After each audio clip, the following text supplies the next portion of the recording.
Hello दोस्तों, स्वागत है आपका हमारी नई वीडियो में।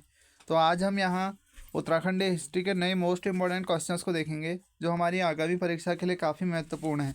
साथ ही हम इनके अन्य फैक्ट्स को भी देखेंगे। तो आइए शुरू करते हैं। तो पहला क्वेश्चन है हमारा, गढ़वाल के किस शासक ने सर्वप्रथम अपने नाम के साथ शाह की उपाधि धारण की थी? तो वो था बलभद्र शाह। और इसे उपाधि किसने दी थी? बहलोल लोदी ने दी थी।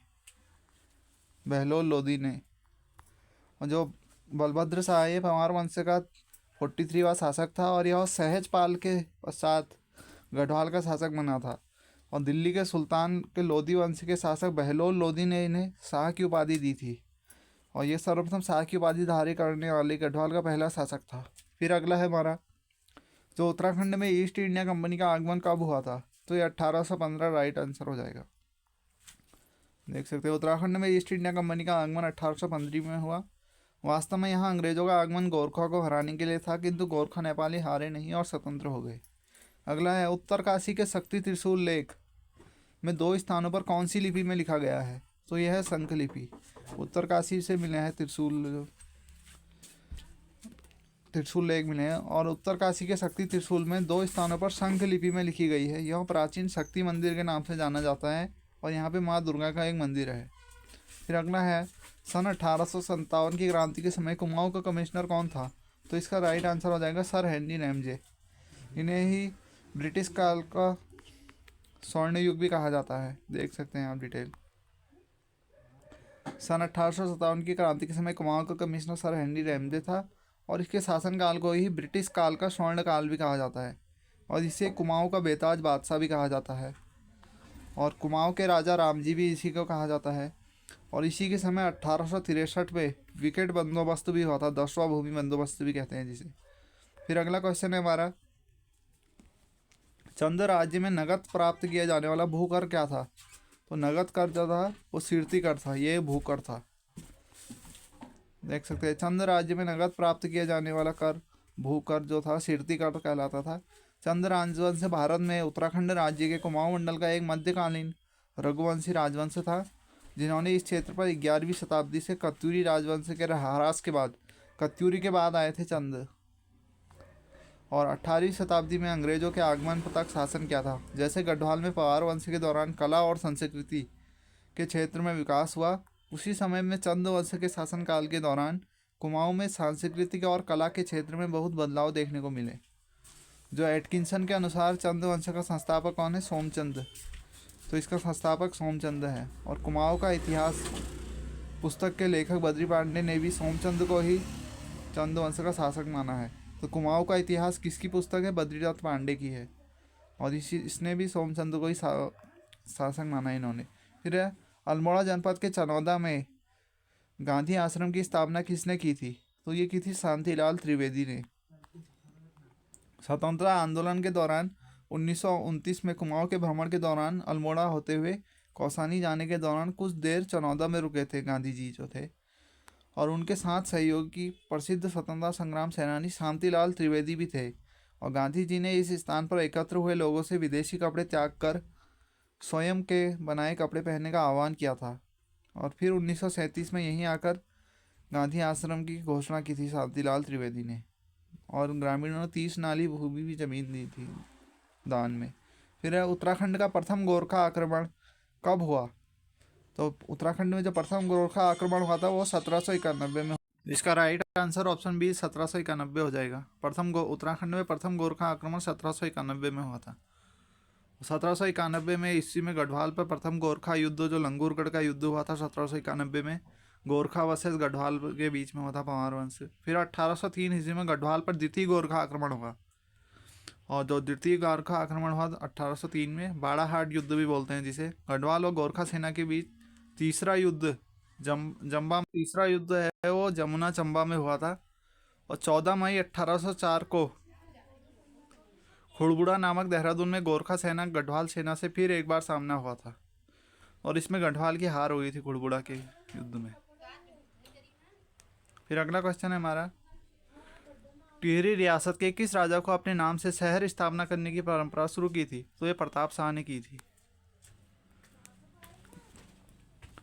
और ये किसका पुत्र था? भवानी शाह का पुत्र था। 1871 से 86 टिहरी रियासत के नए राजा बने थे और प्रताप शाह ने राजधानी टिहरी को अत्यधिक गर्मी के कारण ग्रीष्मकालीन के लिए उपयुक्त नहीं पाया, इसलिए टिहरी से 14 किलोमीटर की दूरी पर 2440 मीटर की ऊंचाई पर नई राजधानी प्रतापनगर की स्थापना की थी, अपने नाम से की। इसके साथ ही अपने नाम से शहर स्थापित करने वाले की प्रथा की शुरुआत करने वाले का श्रेय श्री प्रताप शाह को जाता है। तो यही थे जिन्होंने अपने नाम का शहर बनाया था, पहले बसाया था। प्राचीन काल में अष्टोक, जो हमारी अस्कोट है, कहाँ है? पिथौरागढ़ में। ये राजधानी किसकी थी?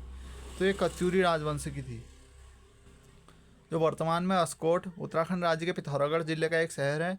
और प्राचीन काल में यह कत्यूरी शासकों की राजधानी थी। कत्यूरी राजवंश ने 800 से 1100 ईस्वी तक कुमाऊं क्षेत्र पर शासन किया था तथा इस वंश का संस्थापक वासुदेव, जो कत्यूरी वंश का संस्थापक था, वासुदेव, और इसने जोशीमठ में बसाई थी पहली राजधानी। और जो कत्यूरी वंश के बाद जो हमारे आए वो चंद आए कुमाऊं में। राजा सोमचंद किस साम्राज्य से संबंधित थे? तो फेमस है चंद साम्राज्य, और इसी के संस्थापक भी हैं चंद साम्राज्य के। जो राजा राजा सोमचंद है, चंद्र साम्राज्य से संबंधित है।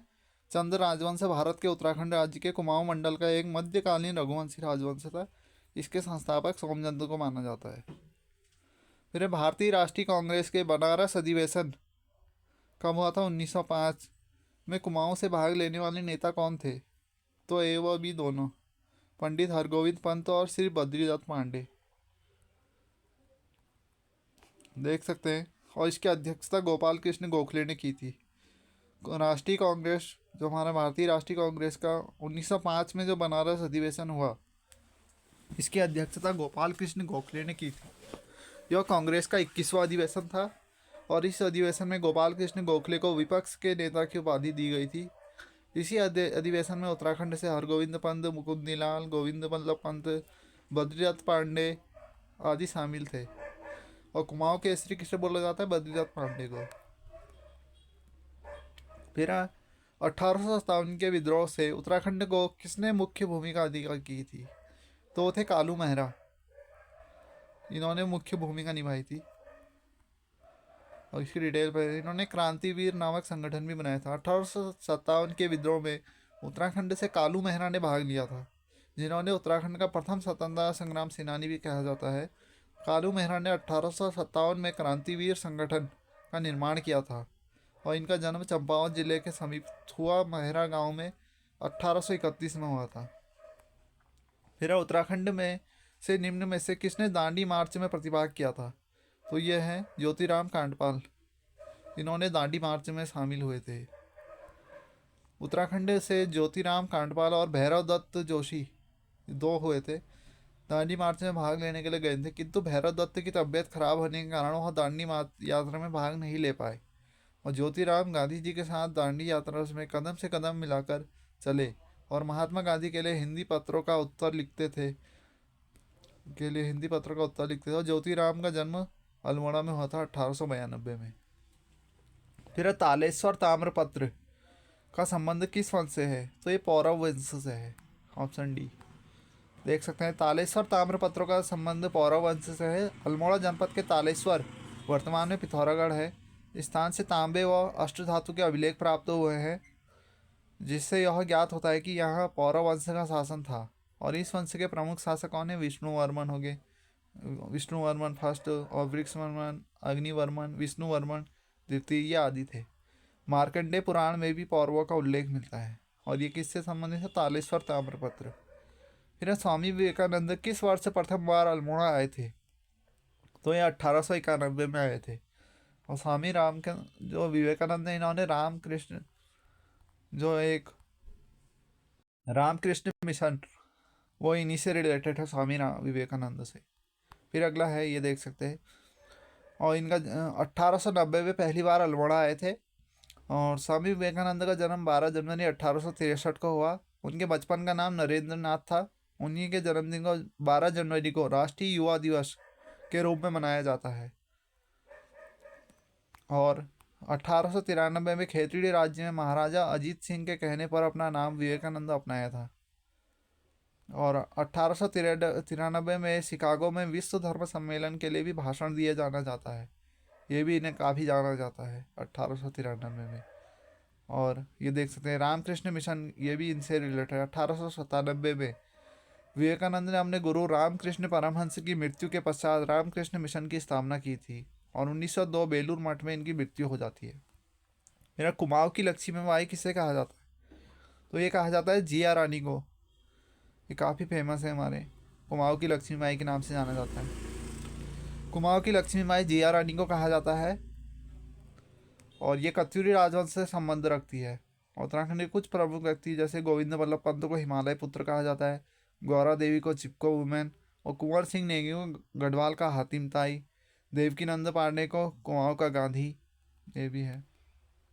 फिर अशोक का शिलालेख, ये कहाँ से मिला है? तो ये कालसी से मिला है, देहरादून। इसकी डिटेल पढ़ते हैं। कालसी भारत के उत्तराखंड राज्य के देहरादून जिले में स्थित है, एक गांव है और यहाँ पर शिलाओं पर लिखे मौर्य सम्राट के अशोक के शिलालेख मिलते हैं। मौर्य सम्राट अशोक ने 273 ईस्वी पूर्व से 232 ईस्वी पूर्व अपनी 14 राजज्ञों को इन शिलालेखों पर उत्कीर्ण करवाया था, जिन्हें जॉन फॉरेस्ट द्वारा सबसे 1860 में पढ़ा गया था, प्रकाश में लाया गया था। इन अभिलेखों की भाषा प्राकृत है और लिपि ब्राह्मी है। ये काफ़ी बार पूछा जाता है, भाषा प्राकृत, लिपि ब्राह्मी। यह अभिलेख मुख्यतः बौद्ध धर्म के मुख्य सिद्धांतों का संग्रह है। फिर 21 वर्ष कुमाऊं गोरखा साम्राज्य में विलय हुआ था, तो यह हुआ था 1790 में। 1790 में इन्होंने कुमाऊं पे अटैक किया था और उसी में ये कुमाऊं की हार हो गई थी।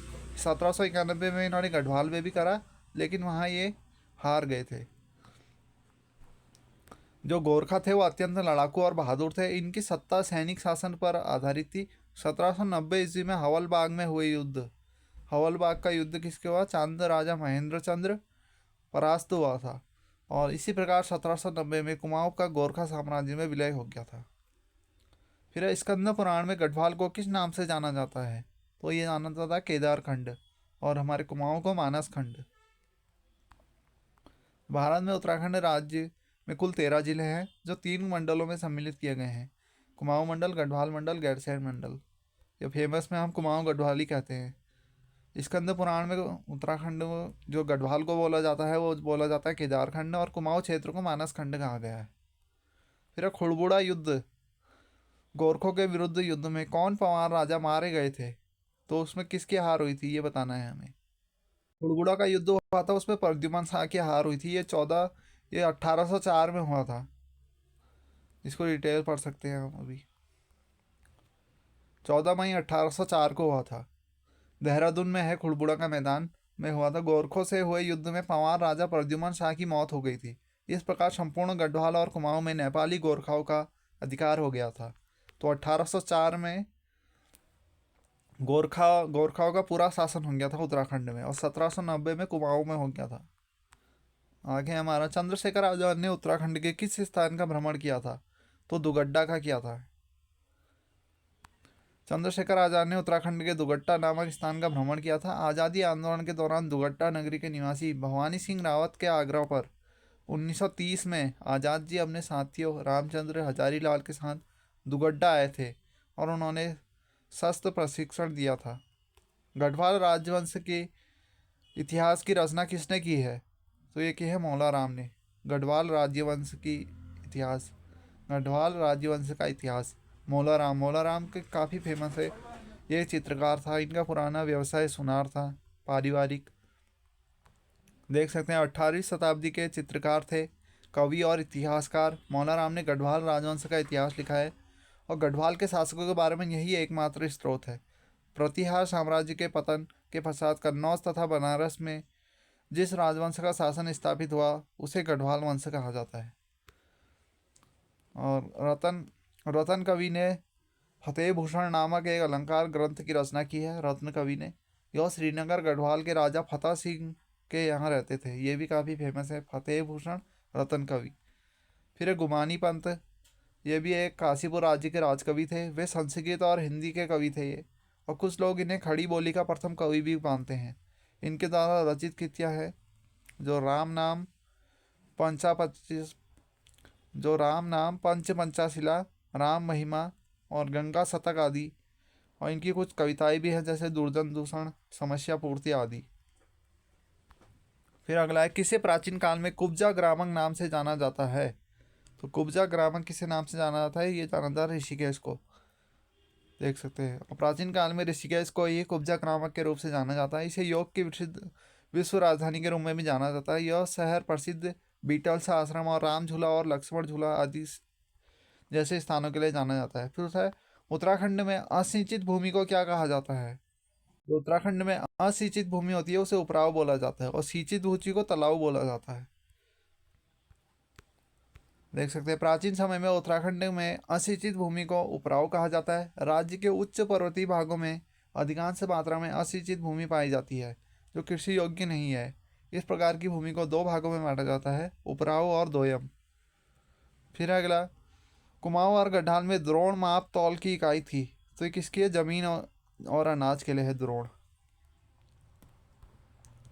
फिर गोपेश्वर का प्राचीन नाम क्या है? तो ये गोपेश्वर का ऑप्शन नंबर ए है। गोपेश्वर का प्राचीन हिंदू मस्त है गोपीनाथ, एक प्राचीन हिंदू मंदिर है जो गोपेश्वर चमोली उत्तराखंड में स्थित है। फिर अगला, 1812 ईस्वी में ईस्ट इंडिया कंपनी ने भूमि खरीदी थी, तो ये कहाँ खरीदी थी? ये मसूरी में खरीदी थी।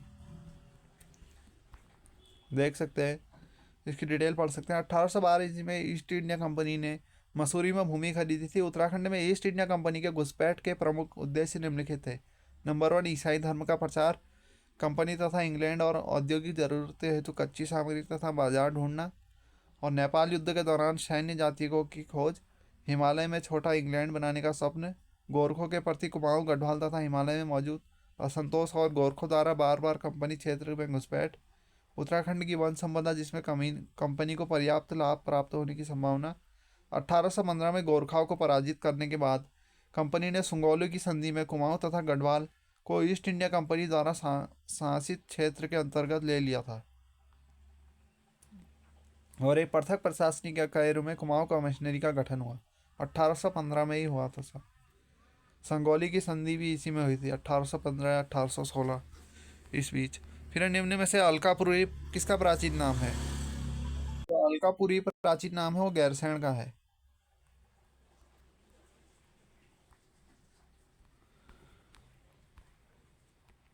फिर कमिश्नरी का मुख्यालय अल्मोड़ा से नैनीताल कब हस्तांतरित किया गया था? तो ये 1857 में किया गया था। कुमाऊं कमिश्नरी का मुख्यालय अल्मोड़ा से नैनीताल 1857 में जो स्थानांतरित किया गया था। बेटन द्वारा नवी भू व्यवस्था, तो ये इसका ऑप्शन नंबर डी 1840 होगा। उत्तराखंड में कुल 12 भूमि बंदोबस्त हुए थे। बेटन ने 1840 ईस्वी में 20 साल बंदोबस्त अवस्था या नौवीं भू व्यवस्था लागू की थी बेटन ने, जो ब्रिटिश गढ़वाल का 8वां बंदोबस्त था। इस बंदोबस्त में खसरा सर्वेक्षण प्रमुख विशेषता थी। फिर अगला है, निम्नलिखित में से किस टहरी नरेश ने पृथक उत्तराखंड राज्य के लिए आंदोलन छेड़ा था? तो ऑप्शन सी मानवेंद्र शाह ने। 1957 में टिहरी रियासत में अपदस्थ नरेश मानवेंद्र शाह ने पृथक राज्य आंदोलन को अपने स्तर से शुरू किया था। कुमाऊं राष्ट्रीय मोर्चा की स्थापना किसने की थी? इसका राइट आंसर होगा option C PC Joshi. Kumaon Rashtriya Morcha PC Joshi ने की थी, और इसकी 3 अक्टूबर 1970 को कामरेड पीसी जोशी ने कुमाऊं राष्ट्रीय मोर्चा का गठन किया था और पृथक उत्तराखंड राज्य की मांग की थी। फिर अगला है हमारा, चंद्रवंश के शासन में सिरतान किस प्रकार का कर था? ये कर भी काफ़ी पूछे जाते हैं, तो ये केवल नगद संबंधी कर था। ये सिरती कर या सिरतान कर। चंद्रवंश हमारा जो सिरतान कर था ये नगद रूप में लिया जाता था। सिरतान कर प्राय माल भावर और भोटिया व्यापारियों से वसूला जाता था। फिर निम्नलिखित में से कौन सा स्रोत गढ़वाल क्षेत्र के विषय के सूचना देता है? तो इसका राइट आंसर हो जाएगा उपयुक्त सभी। इन तीनों से हमें गढ़वाल की डिटेल मिलती है। फिर अगला है हमारा, जो अगला क्वेश्चन है,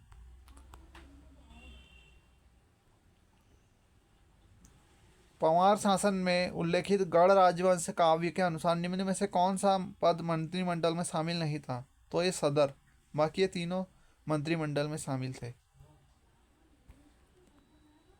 बैजनाथ के राजवंश को कत्यूरी नाम किसने दिया? तो कत्यूरी राजवंश किसने कहा है? तो ये एटकिंसन ने कहा है, ये भी काफ़ी बार पूछा गया है। तो जो बैजनाथ के राजवंश को कत्यूरी नाम अंग्रेज साहित्य इतिहासकार एडविन टी एटकिंसन ने दिया। 700 ईस्वी पूर्व में कार्तिकेयपुर या कत्यूरी वंश की स्थापना हुई। इसकी राजधानी अल्मोड़ा के कत्यूर घाट यानी बैद्यनाथ बागेश्वर को मनाई गई थी। पहले जोशीमठ थी। फिर उत्तराखंड क्षेत्र के निम्नलिखित में से किस व्यक्ति ने नमक सत्याग्रह के लिए दांडी मार्च में भाग लिया था? तो अभी देखा था हमने ये। Option number C Jyotiram खांडपाल।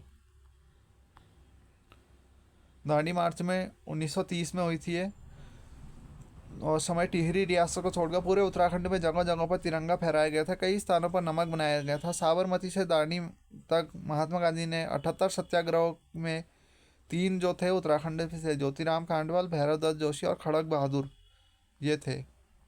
फिर है श्रीनगर गढ़वाल में सामाशाही बागान बनाने का श्रेय जाता है। तो option number B Shyam Shah को, सामाशाही बागान, और इसे विलासी राजा भी बोला जाता है।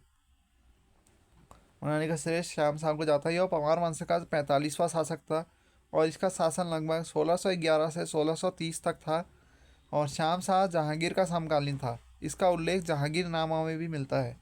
तो क्वेश्चन बन सकता है जो श्याम शाह किसका समकालीन था? जहांगीर का। फिर हमारा 39वां, 1850 ईस्वी में लंदन मिशनरी सोसाइटी की स्थापना अल्मोड़ा में किसने की थी? तो ये की थी ऑप्शन नंबर ए, पादरी रेवरेंड ने। फिर अगला है हमारा कुमाऊं के किस अंग्रेज कमिश्नर के लिए कहा गया है ना वकील ना अपील ना दलील? तो ये किसके लिए कहा गया है? Option number D, George William trail के लिए। कुमाऊं के दूसरे अंग्रेज कमिश्नर, पहला गार्डनर था, दूसरा ट्रेल के लिए कहा जाता है। ना वकील ना अपील ना दलील। जॉर्ज विलियम ट्रेल 1816 ईस्वी में कुमाऊं का कमिश्नर बना। इसने 1816 ईस्वी में संपूर्ण उत्तराखंड में डाक सेवा लागू की थी, और कुमाऊं के पटवारी का पद भी इसी ने करा था। आबकारी विभाग की स्थापना इसने की थी, और विलियम ट्रेल ने अपने कार्यकाल में कुल 7 बंदोबस्त लागू किए थे। टोटल बंदोबस्त 12 थे। और थैंक्स फॉर वॉचिंग। मिलते हैं अगली वीडियो में, तब तक के लिए good bye. Please subscribe my channel.